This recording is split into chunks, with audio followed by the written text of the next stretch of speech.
नमस्कार, आप सभी का स्वागत है हमारे YouTube चैनल चीनिया क्लासेस पर। तो जैसा कि आप देख पा रहे हो, आज से हम जनरल साइंस की क्लास शुरू करने वाले हैं, जिसके अंतर्गत रसायन विज्ञान, भौतिक विज्ञान और जीव विज्ञान से संबंधित भारत भर की जितनी प्रतियोगी परीक्षाएं हैं, जितनी हुई है, उनमें जो भी साइंस के क्वेश्चन आए हैं, उन सभी का कलेक्शन हम वीडियोज़ के माध्यम से करवाने वाले हैं। तो क्योंकि ये प्रश्न आगामी सभी परीक्षाओं में बार बार रिपीट होते हैं, तो आप यदि राजस्थान की आने वाली RAS परीक्षा, चाहे जूनियर अकाउंटेंट की या अन्य कोई भी भर्ती, चाहे पटवार हो, चाहे LDC या अन्य कोई भी परीक्षा के लिए तैयारी कर रहे हो, तो आपके लिए ये क्लास रामबाण सिद्ध होने वाली है। बस आपको हमारे साथ कंटिन्यू जुड़ना है। आपको रोज़ाना इसी टाइम पर टॉपिक वाइज क्लासें मिलती रहेगी और प्रश्न वही हैं जो बार बार रिपीट हो रहे हैं, और जो महत्वपूर्ण जो प्रश्न है वही हम आपको टॉपिक वाइज, चैप्टर वाइज करवा रहे हैं। तो आज की क्लास फर्स्ट रहेगी, बस कंटिन्यू जुड़ जाए, चैनल को सब्सक्राइब कर लें, क्योंकि चैनल के माध्यम से वीडियोज़ आपको रोज़ाना मिलते रहेंगे। और इसके अलावा वीडियो के बारे में फीडबैक अवश्य रूप से आप पूरी क्लास देखने के बाद में आप देवें। तो शुरू करते हैं आज की क्लास। तो आज का जो हमारा टॉपिक रहेगा वो टॉपिक है पदार्थों की प्रकृति और संगठन। यह आज का हमारा टॉपिक रहेगा। इससे संबंधित जितने भी महत्वपूर्ण प्रश्न बनते हैं या जो परीक्षाओं में पूछे गए हैं, उन्हीं को लेकर आज अपनी क्लास करने वाले हैं। तो पहला जो प्रश्न है वो देखिए आपके सामने, विश्व का प्रत्येक पदार्थ अत्यंत सूक्ष्म कणों से मिलकर बना होता है, यह सर्वप्रथम किसने कहा था? विश्व का प्रत्येक पदार्थ अत्यंत सूक्ष्म कणों से मिलकर बना होता है, यह सर्वप्रथम किसने कहा था? तो आपके सामने ऑप्शन है, option A Dalton, Karnad, Rutherford और अवोगाद्रो ने। तो इसमें से सही उत्तर का आपको सिलेक्शन करना है, और इस प्रश्न का जो सही उत्तर हो जाएगा वो आपका हो जाएगा डाल्टन। यदि आपने साइंस की अच्छे से तैयारी कर रखी है तो आप इसको टेस्ट सीरीज के रूप में भी देख सकते हो। जो भी प्रश्न बताए जा रहे हैं उनके साथ के साथ आप आंसर टिक करें, और वीडियो के लास्ट में आप बताएं कि आपके कितने प्रश्न सही हो रहे हैं। और यदि आप पहली बार पढ़ रहे हो, साइंस की अच्छे से तैयारी करनी चाहते हो, तो आप इसको साथ के साथ अपना जो ऑप्शन है वो चूज करें, और उसके सिलेक्ट देखें कि आपका ऑप्शन है वो सही आ रहा है या नहीं आ रहा, और क्वेश्चनों को बार बार रिपीट भी करते रहें। अब देखिए अगला प्रश्न। अगला प्रश्न है, एक ही प्रकार का परमाणु निम्न में से किसमें मिलता है? क्या वो खनिज यौगिक में मिलता है, क्या वो खनिज मिश्रण में मिलता है, क्या वो प्राकृत तत्व में मिलता है, या इनमें से कोई नहीं? और ये प्रश्न जो BPS बिहार का जो लोक सेवा परीक्षा है उसमें 2011 के अंतर्गत पूछा गया। जैसे हमने वीडियो के शुरू में कहा था कि जो भी विज्ञान के प्रश्न भारतवर्ष की सभी प्रतियोगी परीक्षाएं, चाहे वो किसी भी बोर्ड की है, क्योंकि ये वो प्रश्न होते हैं जो बार बार हर एग्जाम में रिपीट होते रहते हैं। तो इस प्रश्न का सही उत्तर बताना है। स्पष्ट रूप से इसने पूछा है कि जो एक ही प्रकार के परमाणु है वो किस में मिलते हैं। तो इस प्रश्न का जो सही उत्तर हो जाएगा वो हो जाएगा, आप इसको चाहे तत्व के रूप में देख लो, चाहे प्राकृत तत्व के रूप में देख लो। तो इस प्रश्न का सही उत्तर प्राकृत तत्व ऑप्शन सी रहेगा। अगला प्रश्न देखिए आपके सामने, इसमें पूछा गया है कौन सा एक तत्व है, कौन सा एक, क्योंकि आज अपने जो टॉपिक पढ़ रहे हैं वो पदार्थों की प्रकृति, यानी कि पदार्थ बने होते हैं या उनका संगठन, उसमें क्या क्या चीज़ मिक्स होती है, तो उस बारे में पढ़ रहे हैं। तो उसी को लेकर हम प्रश्न आपके सामने रखें। तो अगला प्रश्न आपके पास, कौन सा एक तत्व है? क्या माणिक्य एक तत्व है, जिसको मणि बोलते हैं, नीलम, पन्ना और हीरा? इनमें से आपको बताना है कौन सा एक तत्व है जिसमें एक ही प्रकार के परमाणु होते हैं। तो इसका जो सही उत्तर है वो आपको बताना है, और इसका सही उत्तर आपको बताना है कि कौन सा रहेगा। तो इस प्रश्न का जो सही उत्तर हो जाएगा वो हो जाएगा हीरा। अगला प्रश्न देखिए, शुद्ध तत्व कौन सा है? शुद्ध तत्व कौन सा है? चार ऑप्शन, कांच, सोडियम, मिश्रण और बालू। कांच, सोडियम, मिश्रण और बालू। तो इस प्रश्न का सही उत्तर आपको बताना है। इस प्रश्न का सही उत्तर क्या हो जाएगा?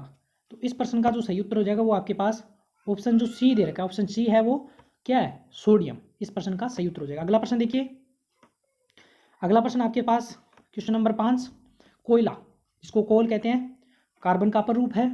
ये पूछा गया हमसे, कोल है क्या तत्व है, क्या यौगिक है, या मिश्रण है, या तरल है? इसमें से आपको सही उत्तर इसका बताना है। तो इस प्रश्न का सही उत्तर हो जाएगा ऑप्शन ए, कोयला एक तत्व है। अगले प्रश्न की बात करें, डायमंड। डायमंड क्या है? डायमंड तत्व है, यौगिक है, मिश्रण है, या तरल है?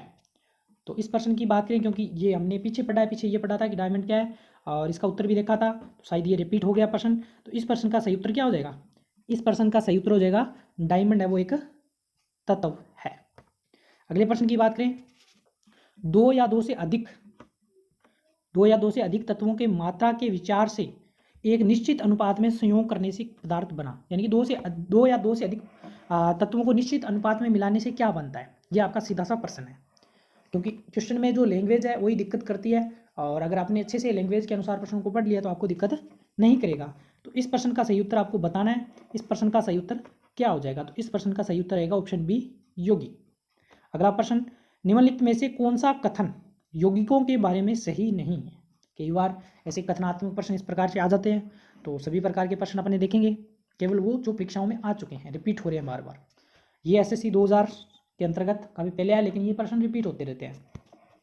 तो इस प्रश्न का सही उत्तर आपको बताना है। यौगिकों में पदार्थों की मात्रा का संयोजन अनिश्चित होता है। यौगिकों को केवल रासायनिक या विद्युत रासायनिक अभिक्रियाओं से अलग किया जा सकता है। घटकों को तत्व नए यौगिक बनाने के लिए अभिक्रिया करते हैं। प्रत्येक नए पदार्थ की रचना हमेशा निर्धारित होती है। तो प्रत्येक, देखिए यहाँ पे अपने से पूछा गया सही नहीं है, तो प्रत्येक नए पदार्थ की रचना हमेशा निर्धारित होती है। बिल्कुल, नए तत्व यौगिक बनाने के लिए अभिक्रिया करेंगे तभी बनेंगे। घटकों को केवल रासायनिक या विद्युत जो रासायनिक अभिक्रिया है उनसे अलग किया जा सकता है। लेकिन अभी आपने पढ़ा था पीछे कि निश्चित अनुपात में बनाने से क्या मिलता है। ये देखिए आपके प्रश्न सामने है।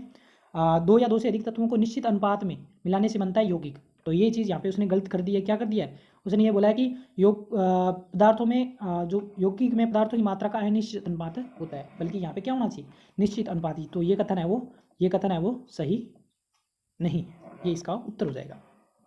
अगला प्रश्न देखिए, निम्नलिखित में से एक यौगिक है क्या? स्टील, पीतल, रेत और हीरा। हीरा आपने पढ़ लिया, साथ ही साथ रिपीट भी करते चलते।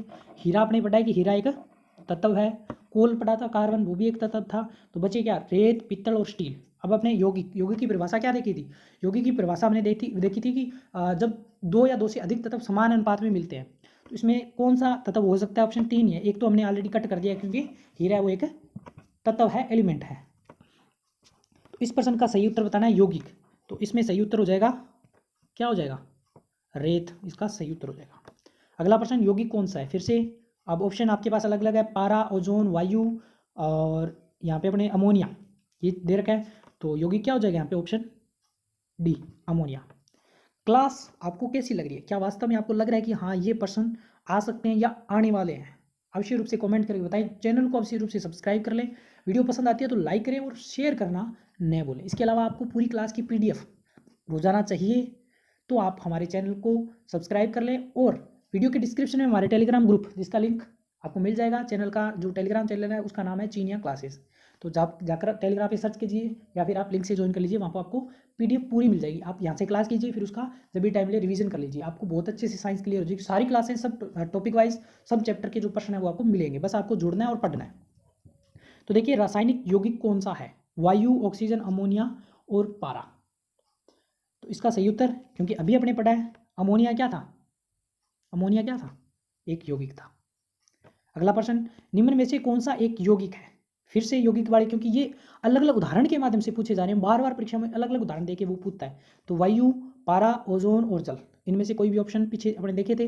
लेकिन यहाँ पे एक ऑप्शन अलग है, वायु, पारा ये तो थे, लेकिन ओजोन और जल दो यहाँ पे नए हैं। तो इनमें से क्या हो सकता है? तो यौगिक, तो वाटर, H2O, क्योंकि 2 या 2 से अधिक तत्व निश्चित अनुपात में, तो यौगिक। जल एक यौगिक है क्योंकि यहाँ ठोस, द्रव और गैसों में तीनों रूप में पाया जाता है। इसमें हाइड्रोजन व ऑक्सीजन होते हैं। इसमें रासायनिक बंधों से जुड़े हुए 2 भिन्न तत्व होते हैं। यह रासायनिक साधनों द्वारा 2 सरल पदार्थों में तोड़ा जा सकता है। तो ज़्यादा सुफिशियंट जो सही ऑप्शन है वो इसका क्या रहेगा? वो ये रह जाएगा ऑप्शन सी। इसमें क्या दे रखा है? इसमें रासायनिक बंधों से जुड़े हुए 2 भिन्न तत्व होते हैं, एक ऑक्सीजन होता है और एक हाइड्रोजन। ये आपस में रासायनिक बॉन्ड द्वारा कंपाइल होते हैं। अगला प्रश्न देखिए, विरंजक चूर्ण, ब्लीचिंग पाउडर। और इसी के साथ आज का जो प्रश्न है वो पूछ लेता हूँ। आपको क्लास चलेगी, लेकिन आज का जो प्रश्न है वो ये रहेगा, जो विरंजक चूर्ण है, ब्लीचिंग पाउडर, जिसको अपने नॉर्मली जानते हैं बच्चे ज़्यादा, इसको ब्लीचिंग पाउडर थोड़ा आसान रहता है विरंजक चूर्ण की तुलना में। तो दोनों नाम पता रखना है और इसका सूत्र क्या होता है। आज के कमेंट बॉक्स में, अगर क्लास आपको वास्तव में आपको अच्छी लग रही है, प्रश्न वास्तव में आपको लग रहा है कि ये अच्छे लेवल के प्रश्न है, तो आप इसका सूत्र अवश्य रूप से कमेंट करके हमें बताएं। तो ये पूछा गया, जो विरंजक चूर्ण है वो क्या है? क्या वो तत्व है? क्या वो यौगिक है? क्या वो मिश्रण है? क्या वो अपर रूप है? तो इसमें सही उत्तर आपको बताना है। इसका सही उत्तर है वो क्या रहेगा? तो इसका सही उत्तर हो जाएगा वो यौगिक। यौगिक की डेफिनेशन फिर मैं रिपीट कर देता हूँ। 2 या 2 से अधिक तत्व जब निश्चित अनुपात में मिलते हैं तो यौगिक के उदाहरण अपने पढ़ चुके हैं। अभी विरंजक चूर्ण पढ़ लिया, जल पढ़ लिया, हीरा पढ़ लिया और कार्बन पढ़ लिया, इसको ध्यान रखें। और अपने रेत भी पढ़ लिया। आप नोट करते जाएं उदाहरण, क्योंकि एग्जाम में उदाहरण से दिक्कत आती है। दो या दो से अधिक शुद्ध पदार्थों को किसी अनुपात में, यहाँ पे आप देखिए तत्व नहीं आया, अब आया पदार्थ। क्रमबद्ध रूप से आपको ये पूरी क्लास मिल रही है, पूरे प्रश्न मिल रहे हैं। यहाँ से अब आपसे यहाँ पे पूछा गया है पदार्थ, अगर तत्व आता तो यौगिक, यहाँ पे पदार्थ आया है तो पदार्थ आया है, तो अब आपका क्या मिलेगा, अब आपका यहाँ पे क्या बनेगा प्रश्न का उत्तर, तत्व, यौगिक, मिश्रण और गैस। इस प्रश्न का उत्तर आपको बताना है।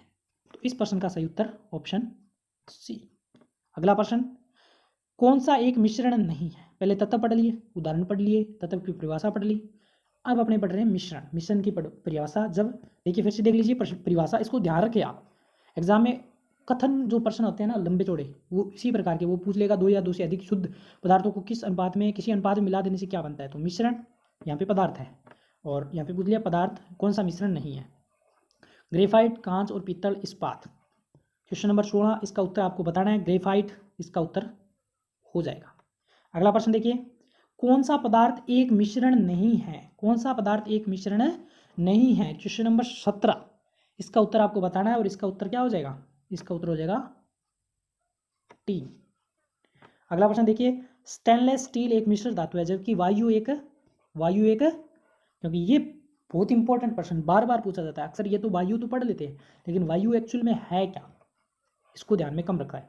तो इसका उत्तर हो जाएगा स्टेनलेस स्टील एक मिश्र धातु है, और जबकि वायु एक क्या हो जाएगा, वायु आपका ऑप्शन जो क्वेश्चन नंबर 19 है, इसका हो जाएगा वायु एक मिश्रण है। अब देखिए अगला प्रश्न, वायु निम्नलिखित में से क्या है। वही सेम क्वेश्चन, आप ये मान के चलो आपका रिवीजन के साथ हो रहा है। अब ऑप्शन अलग दे देगा, तत्व, यौगिक, मिश्रण। तो चौथे ऑप्शन का तो यहाँ पे 3 ही ऑप्शन है, तो एक ऑप्शन अपने को बताना है मिश्रण, वायु एक मिश्रण है। बारूद होता है, बारूद क्या है, बारूद मिश्रण है। पहले अपने तत्व, अब मिश्रण पढ़ रहे हैं। उदाहरणों को आप अच्छे से ध्यान रखें, या फिर आप हेडिंग लगा के साथ लिख सकते हो कि तत्व के उदाहरण, मिश्रण के उदाहरण, यौगिक के उदाहरण। क्योंकि जब एग्जाम में, क्योंकि यही प्रश्न पूछे जाते हैं, यहाँ पे बहुत दिक्कत रहती है, एग्जाम में याद नहीं रहते, क्योंकि इतना अपने डीपली नहीं पढ़ते हैं और दिक्कत हो जाती है। अगला प्रश्न देखिए, ये प्रश्न SSC 2020 के अंदर पूछा गया है, निम्नलिखित में से कौन सा कथन ऊर्ध्वपातन की प्रक्रिया की सर्वश्रेष्ठ व्याख्या करता है।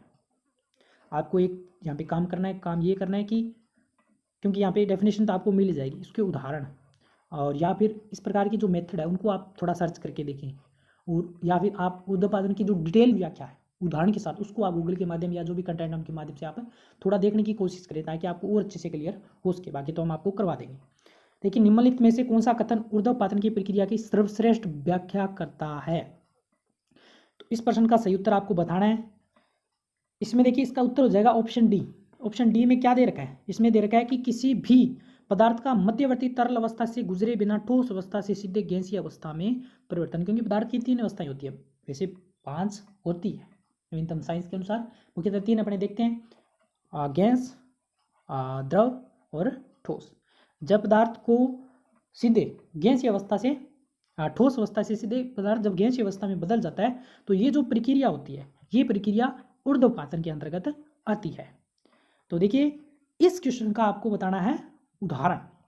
इस क्वेश्चन के ऊर्ध्वपातन कौन कौन से पदार्थों पे या यौगिकों पे लागू होती है, इसके उदाहरण आपको सर्च करने हैं और नोट करने हैं, क्योंकि एग्जाम में पूछ लिए जाते हैं। एक उदाहरण मैं आपको बताता हूँ, नौसाद्र आपने देखा होगा, वो केवल ठोस से सीधे गैस में बदलती है, उसका लिक्विड फॉर्म नहीं बनता।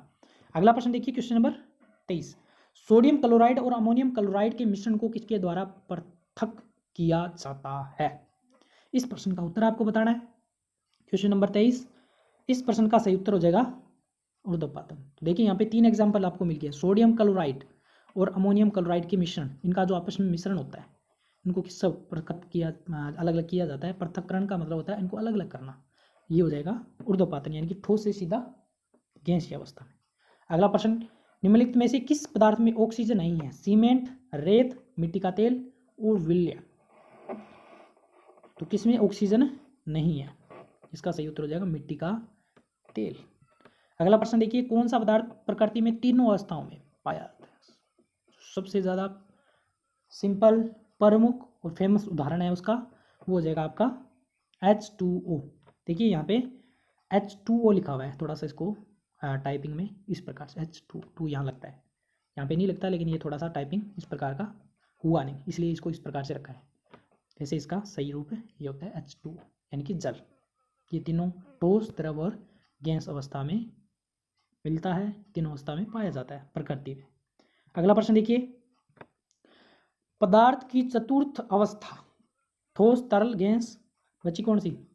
प्लाज्मा। और अगर आपसे पांचवी अवस्था पूछ ली जाए तो उसका भी प्रश्न आपके सामने। ये प्रश्न आपका एसएससी 2020 के अंदर आ चुका है।